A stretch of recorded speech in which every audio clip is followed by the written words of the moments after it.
We just want to say to Asuna,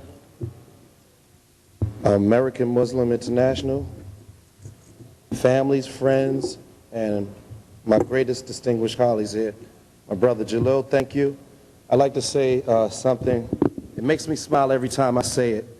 And I don't care if you're mad or whatever you went through. Whenever I say this, it makes me feel good. Assalamu alaikum. I don't care what kind of day I'm having, you know, who made me mad, or did I make money, I lost money, made money. Every time I say it, it makes me feel good. It really does. Jalil, I'd like to thank you once again for having me here. I can't thank you enough. My brother Hammer, it's funny. A lot of people say a lot of different things about Hammer. And he's one of the greatest people that I know. I mean, I could leave here right now, come from New York, and not have a dime in my pocket, but a brother like Hammer would feed you just like you would feed yourself. I just want to say thank you to him. And he's a great person. Contrary to what you hear, he's a great person at heart. I mean, he would take the watch off his hand and give it to you. And I'd like to say, you know, a lot of people, we speak, we're all, well, 95% of the people here are Muslim. And I read on the thing, Jalil, where it said, Eric B., Muslim supporter. Eric B. is a Muslim at heart. And what I like to say is, a lot of people try to knock what we have, like material things. When I first started out, you know, I started out like everybody here, like a child, like everybody else. I don't think I'm better than anybody else, but I cannot sit here and continue to say that I didn't work hard for what I have. I get mad and I get frustrated when people want to stay oppressed and stay in the ghetto. Why can't we all live in Beverly Hills and be proud of it? You know, it's like you have a radio station here called 92.3 The Beat. They always talk about stop the violence and save the nation. But on the other hand, they talk about West Coast radio, and they try to separate the East from the West. I mean, it's time for all of us to stop and say, whether we're Muslim or others, let's just stick together as people and go on to the next level. I'd love everybody from Watts, Compton, or other ghettos and projects to live in Beverly Hills. Why can't you have that dream that I have?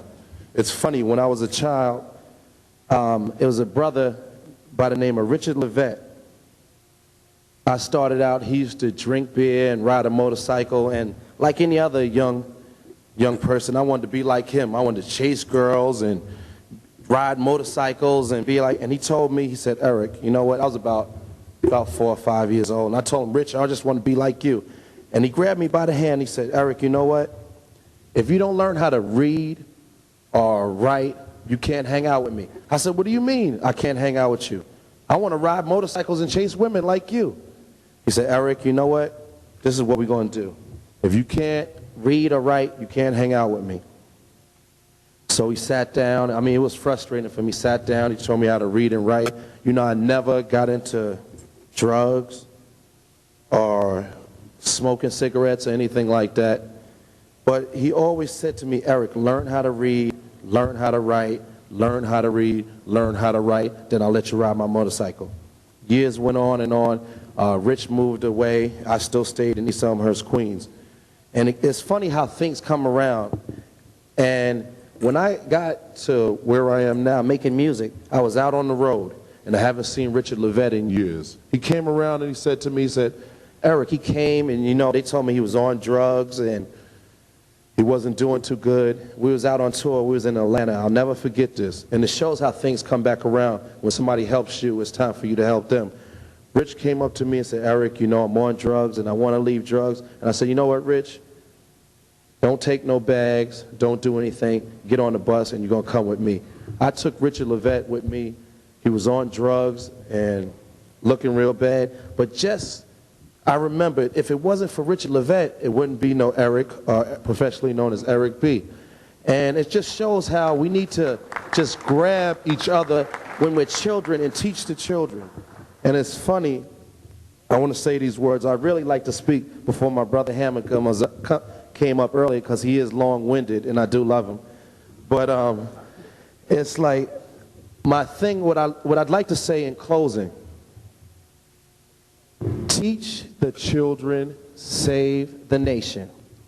For the people in the back that did not hear that, teach the children and save the nation. Because if we don't embrace our younger generation is us, is our heart. If we don't teach the children, we cannot save the nation. Some of us are older and set in our ways.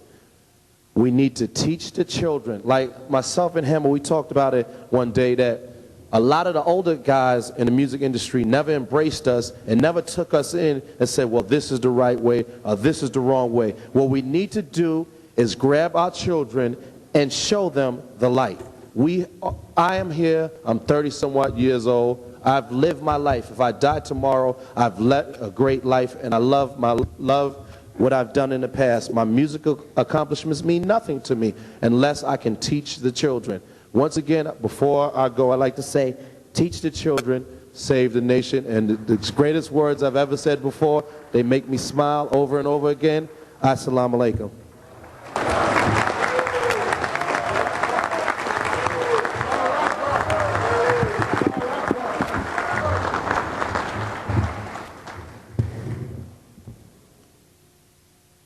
We thank our beloved Muslim brother Eric, and he's given us the new meaning, the brother who makes a smile when he says Assalamu alaikum, a new meaning.